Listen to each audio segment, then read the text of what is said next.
తెలుగు రాష్ట్రాల్లో వినాయక చవితి వేడుకలు ఘనంగా జరుగుతున్నాయి. గణనాథుడిని దర్శించుకునేందుకు మండపాలకు భక్తులు బారులు తీరుతున్నారు. ఉదయం నుంచే లంబోదరుడికి ప్రత్యేక పూజలు చేస్తున్నారు.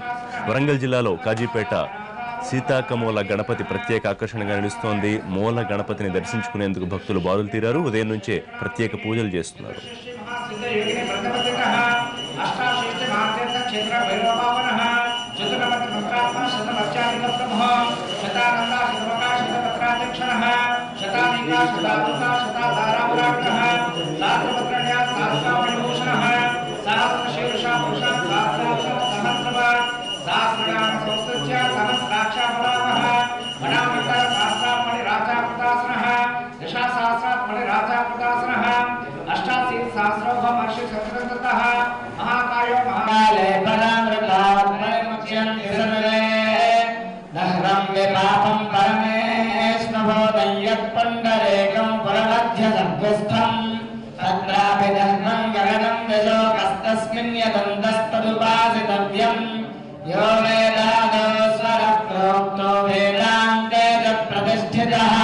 तस्य प्रकटने तस्य